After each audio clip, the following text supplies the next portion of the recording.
Oke. Halo guys, assalamualaikum warahmatullahi wabarakatuh. Selamat siang ya. Di sini lagi siang nih ya, sekitar jam setengah 3 ya. Welcome back to my YouTube channel Zakaria Sidik. Oke guys, di video kali ini aku mau menanggapi sebuah komentar ada di salah satu videoku. Komentarnya ini, ayat tips membeli kebun kelapa sawit untuk PMI supaya tidak tertipu. Menurut saya pribadi guys, sepengalaman saya waktu dulu saya kerja di luar negeri ya, di Jepang kayak gitu, ada dua hal yang harus kita pahami guys. Yang pertama itu adalah lokasi ya teman-teman ya. Kalau misalnya ada PMI atau teman-teman yang lagi kerja di luar negeri, baik itu mungkin di Jepang, Korea, Hong Kong, Arab Saudi atau dan lain sebagainya, pengen beli kebun kelapa sawit, pastikan tempat tinggal teman-teman itu di wilayah yang dekat dengan perkebunan kelapa sawit atau arealnya itu tuh banyak kelapa sawitnya. Contohnya nih, misalnya teman-teman ada yang dari Aceh kayak gitu, di Aceh ada kelapa sawit, di Sumatera Utara ada sawit, habis itu di Riau ada sawit, terus di Bangka Belitung ada sawit, Kalimantan Barat, Kalimantan Tengah, Kalimantan Timur, Kalimantan Selatan, terus ada di mana lagi ya, banyak ya wilayah. Kalau misalnya teman-teman ada di salah satu lokasi itu yang banyak mengusahakan tanaman kelapa sawit, saya rasa teman-teman memiliki peluang ya untuk bisa punya kebun kelapa sawit, dan tentunya teman-teman harus mencari kayak gitu ya. Apalagi tempat kita tinggal itu misalnya tidak jauh dari situ, kita berpeluang ya untuk bisa punya kebun kelapa sawit kayak gitu guys. Yang kedua adalah dukungan keluarga ya guys ya. Nah, ini sangat penting banget dukungan keluarga ya. Karena kalau tidak ada dukungan keluarga, nah ini saya rasa agak sedikit sulit ya. Misalnya kita kerja di luar negeri sebagai PMI atau pemagang kayak gitu ya. Kita kan tugasnya hanya mencari dana kayak gitu ya. Kita mencari dana, terus kita menyampaikan visi dan misi kita ya kepada keluarga. Plannya kita itu yang mau kita kerjakan apa.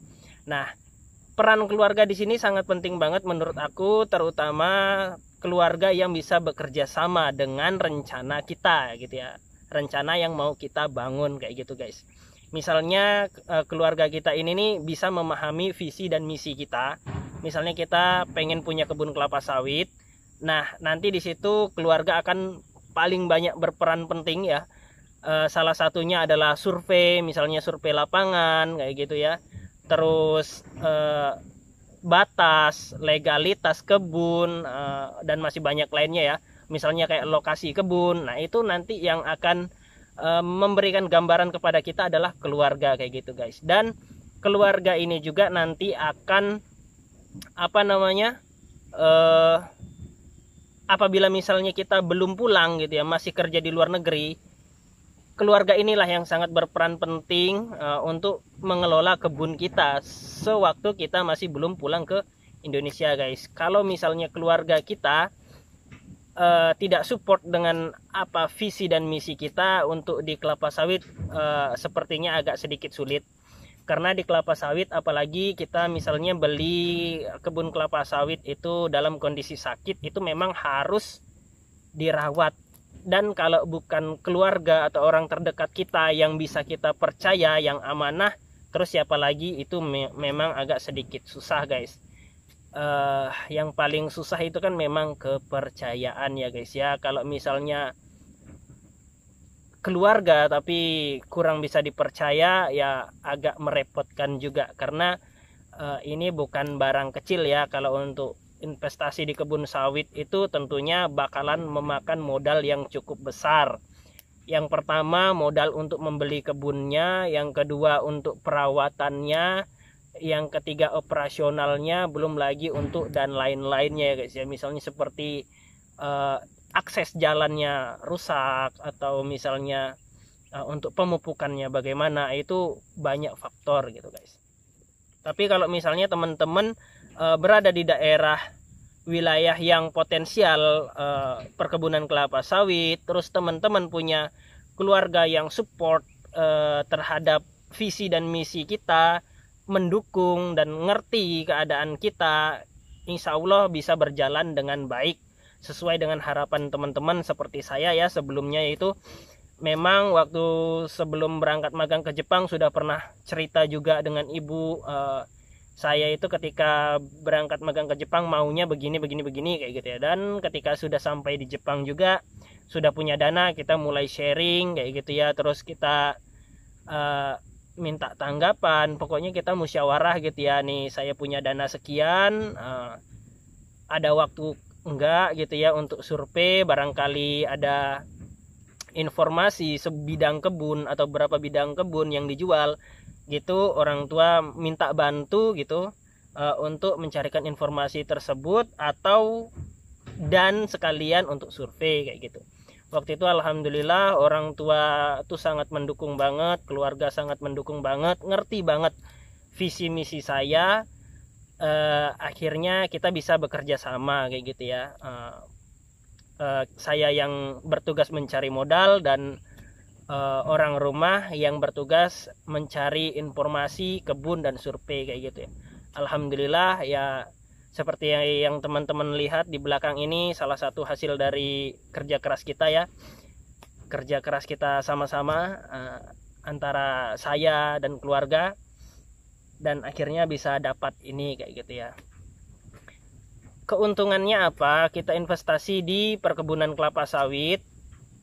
Menurut saya keuntungannya adalah ketika kita pulang, kita tidak terlalu bingung ya untuk mencari pekerjaan lagi kayak gitu guys. Kita misalnya sebagai PMI ya, kebetulan kan saya mantan PMI atau pemagang, tapi saya di Jepang ya waktu itu ya. Ketika pulang ke Indonesia, alhamdulillah kesibukan ya, terkadang di kebun, terkadang di luar kayak gitu ya. Walaupun seperti itu, kita tidak terbebani untuk mencari pekerjaan lain yang misalnya ya repot gitu lah, karena di kebun juga kita punya pekerjaan. Contohnya ya mungkin bisa teman-teman lihat di belakang itu, kadang kita bersihkan gitu ya, kita rumput itu kita cacah kayak gitu ya, kita tebas kayak gitu guys, sedikit demi sedikit. Terus kemudian tanah ya guys ya. Keuntungan berikutnya adalah tanah. Jadi kita investasi di tanah itu tuh enggak rugi guys. Karena tanah itu setiap tahunnya selalu meningkat kayak gitu ya. Enggak jarang sih turun ya, kecuali orang jual kepepet itu biasanya turun. Tapi kalau aset tanah itu selalu meningkat kayak gitu ya. Terus kita kalau bisa kita kembangkan lagi ya, biar nggak cuma segitu aja. Jadi kita punya banyak keuntungan, bidang tanahnya juga kita bisa bertambah kayak gitu ya. Terus nilainya juga selalu meningkat kayak gitu ya guys ya. Terus buah juga guys. Kalau di kelapa sawit ini kan yang diambil itu kan buahnya ya. Dari buahnya itu ya alhamdulillah bisa lah untuk mencukupi kebutuhan kita ya, kebutuhan sehari-hari. Untuk lain-lain hal itu bisa mencukupi kayak gitu ya. Kalau cuma untuk sekedar jajan sih bisa lah gitu, beli permen kayak gitu guys. Selain itu kita juga bisa memberdayakan masyarakat di sekitar kayak gitu guys. Kebetulan kita punya ada beberapa areal ya, nggak hanya di areal yang ini, ada di beberapa areal. Jadi kita terkadang minta bantuan masyarakat daerah sini gitu ya, untuk membantu pekerjaan di kebun kita. Karena kalau areal yang cukup luas itu kita nggak mampu kerjakan sendiri, jadinya kita minta bantuan ke orang lain. Jadi kita bisa membantu orang lain juga gitu ya. Selain orang lain membantu kita juga membantu mereka kayak gitu ya, dengan apa ya, bisa dibilang memberikan peluang, kesempatan untuk bekerja kayak gitu guys. Karena kan kadang-kadang di daerah banyak juga teman-teman yang pendidikan yang nggak tinggi ya, maaf kata misalnya sampai SD doang gitu ya, selesai SD doang, mereka kan cari pekerjaan susah. Jadinya ya mereka kalau di kebun masih bisa bekerja ya, misalnya panen kayak gitu ya, terus sorong buah atau muat buah, itu salah satu pekerjaannya. Jadi alhamdulillah ada beberapa keuntungannya kayak gitu. Saran saya kalau misalnya teman-teman ada di lokasi potensial di perkebunan kelapa sawit dan teman-teman bekerja di luar negeri, baik itu di Jepang, Korea, Hong Kong, Arab Saudi, Australia atau dimanapun, kalau misalnya ada rezeki lebih, boleh teman-teman investasikan dananya di perkebunan kelapa sawit kayak gitu ya. Dan yang harus dipahami ya kayak surat menyurat kayak gitu, itu harus ini sih supaya tidak tertipu. Sebenarnya bukan tidak tertipu ya guys ya, kita harus tahu dulu orangnya yang kita percayai kayak gitu ya. Kalau orangnya itu kita percaya dan mereka bertanggung jawab, insya Allah aman ya. Tapi ya kita walaupun dengan keluarga saudara juga kita harus waspada ya, karena enggak sedikit ya yang mempercayakan dananya kepada saudara, kepada keluarga, orang tua, tapi ada aja gitu yang tidak sepemikiran, satu visi dan satu misi, jadinya hasil pekerjaan di luar negeri sebagai PMI bisa habis begitu saja tanpa ada bekas yang berarti untuk kita kayak gitu ya. Ya saran saya sih seperti itu ya, kerjasamanya dengan keluarga itu penting banget. Ketika kerjasama dengan keluarga itu bagus, insya Allah semuanya akan berjalan dengan baik kayak gitu guys ya. Komunikasinya dengan keluarga harus lebih ditingkatkan lagi, harus lebih apa ya, nyambung lah gitu ya, terutama bapak ibu lah ya. Kalau misalnya kita yang masih muda-muda gini, atau kalau misalnya yang sudah berkeluarga ya jangan lupa musyawarah sama istri juga kayak gitu ya. Dari celotehan video kali ini mudah-mudahan ada manfaat yang bisa diambil. Sekian dari saya, mohon maaf kurang dan lebihnya. Kita sambung di lain kesempatan dan kita mau nebas lagi guys. Ya, assalamualaikum warahmatullahi wabarakatuh.